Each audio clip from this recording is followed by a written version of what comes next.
A war between a ferocious rising force and a grizzled veteran captivated the boxing world on New Year's Eve of 2016. In Japan, a super flyweight collision set the scene ablaze as the prodigious Naoya Inoue, affectionately and fearfully dubbed the Monster, took on the iron-jawed warrior Kohei Kono. It was more than just another title defense. It was a high-stakes generational clash. On one side stood Inoue, barely into his 20s, already being whispered about as perhaps the greatest talent in boxing. On the other was Kono, a hardened gladiator known for absorbing damage like a sponge and punishing those who dared underestimate his experience. This was not just a match. It was a brutal dance between youth and wisdom, speed and resilience, and power and durability. From the moment the fight was announced, it captured the imagination of Japanese fans and global boxing purists alike. Kohei Kono, though past his prime, had carved his legacy in the trenches. He wasn't just a gatekeeper or a durable contender. He was a former world champion, a man who had twice held the WBA super flyweight title and earned a reputation for being utterly fearless. He was known for his relentless pressure, his iron, chin, and the ability to destroy dreams with sheer willpower. Fighters feared him because no matter what kind of power you brought to the ring, Kono would keep walking forward, chewing on punches like they were breath mints. With over 40 fights and no stoppage losses, his resume read like a horror story for any up-and-coming fighter trying to make a name at 115 pounds. Meanwhile, Naoya Inoue was rewriting the script of what a young phenom was supposed to look like. His meteoric rise to the top was not fueled by cautious matchmaking or padded records, but by dominance, clean, emphatic, devastating dominance. In only his 6th professional bout, he captured the WBC light flyweight title. Not long after, he moved up 2 weight classes to win the WBO super flyweight title with a body shot knockout so vicious that his opponent, Omar Narvaez, looked like he'd been hit by a freight train. Inoue wasn't just winning, he was dismantling opponents in terrifying fashion. His nickname wasn't for show. He was truly a monster, a destroyer wrapped in the form of a clean-cut, unassuming young man from Kanagawa. So when Kono and Inoue stood across from each other at the Ariake Coliseum in Tokyo, there was a silent understanding among fans. Someone's legacy would be dramatically altered. Either Inoue would prove that even the toughest veterans couldn't withstand his power, or Kono would humble the young lion with grit and fire. It was a fight with high emotional stakes. An old warrior defending the dignity of his era and a young beast determined to devour everything in his path. From the opening bell, Inoue was surgical. He jabbed with precision, his movement fluid, each step calculated. Kono, ever the pressure fighter, did what he always did.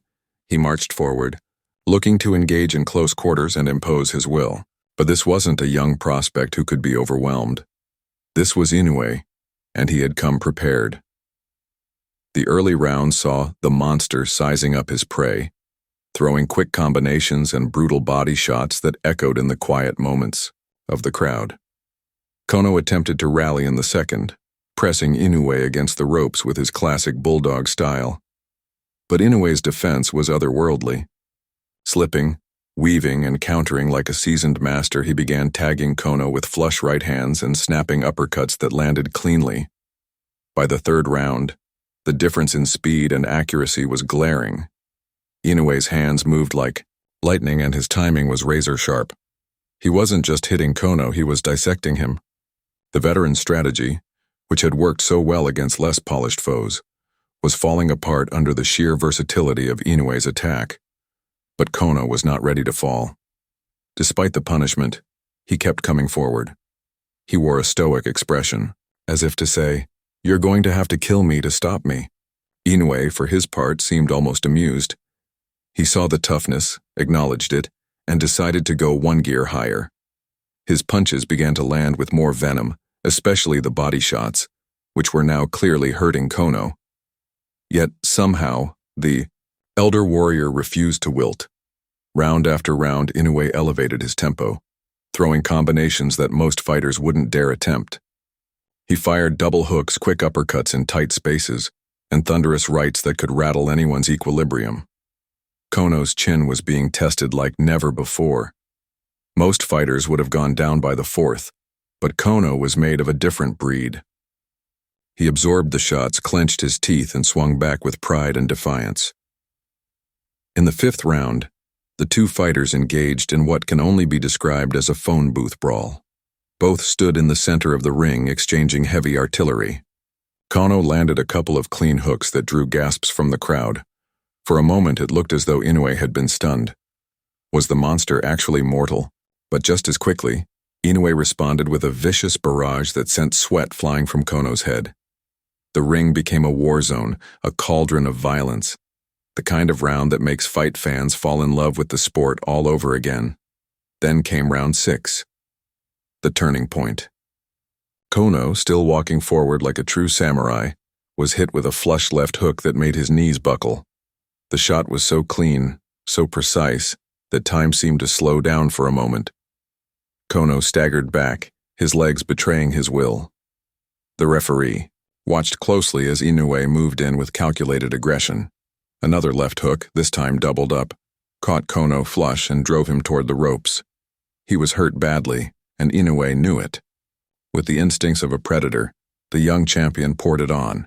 Hooks, straights, uppercuts, a flurry of punches thrown with bad intentions. The referee looked ready to jump in, but Kono, somehow, stayed on his feet. The crowd roared in disbelief. Inoue, not one to be careless, backed off momentarily, giving his rival space to recover. But Kono was on borrowed time. The damage was visible. His face swollen, his legs unsteady, his eyes starting to glass over. The 7th round would be his last stand. Inoue came out like a man possessed. Every punch he threw in that round had a purpose. The right hook found its mark again and again. A brutal uppercut snapped Kono's head back. Then, the signature shot. A left hook that wobbled Kono, followed by a picture-perfect right hand that landed flush. Kono slumped onto the ropes, his legs gone, his body limp. The referee had seen enough. He waved it off. The monster had done it again. Kono was stopped for the first time in his career. Not just defeated, but dismantled. It was a symbolic moment. The passing of the torch. Inoue didn't just beat a former world champion. He broke through the toughest shell the division had seen in years. He sent a message to the boxing world. No chin was safe. No experience enough to withstand his onslaught. After the fight, the humble Inoue approached Kono, checking on him, showing respect to a warrior who had given everything. He later revealed his strategy was simple yet brilliant. Allow Kono to march forward and counter him with precision and timing. The plan had worked to perfection. The win moved Naoya Inoue to a perfect 12-0, with 10 knockouts, and marked the fourth successful defense of his WBO superflyweight crown. But it was more than just a title defense, it was an announcement. He wasn't just the future. He was already here, already dominant. The aura surrounding Inoue grew tenfold after this bout. Analysts and fans alike began mentioning his name in pound-for-pound discussions. Not only because of his record, but because of how he fought, with power, finesse, composure, and a terrifying sense of control. As for Kohei Kono, the loss was a turning point. The iron chin that had carried him for so long now showed cracks. He would go on to lose a technical decision in his next fight, and eventually suffer a corner stoppage against Jason Maloney, signaling the end of his career at the elite level. Inoue, meanwhile, would climb higher. He left the superflyweight division and entered the bantamweight ranks, where he again destroyed champions and unified belts, establishing himself as one of the most feared and respected fighters on the planet. The fight on New Year's Eve was more than a main event. It was a story about legacy, transition, and destruction. It told us that even legends fall, and when they do, it's often at the hands of the next great warrior. Naoya Inoue wasn't just another young star. He was a generational talent who had no intention of waiting his turn. And that night, with a nation watching, he pressed the power button and sent Kohei Kono, a man who had stood against the best, into a realm few thought possible. To this day, the performance stands as one of Inoue's most defining moments. A coming of age that was also a farewell to one of Japan's toughest champions. It's a reminder that in boxing, nothing is guaranteed, except pain when you stand across from the monster. If you enjoyed this breakdown and want to see more captivating stories from the unforgiving world of boxing, be sure to subscribe, leave a like, and drop a comment. Until next time, never underestimate a monster, especially one who's just getting started.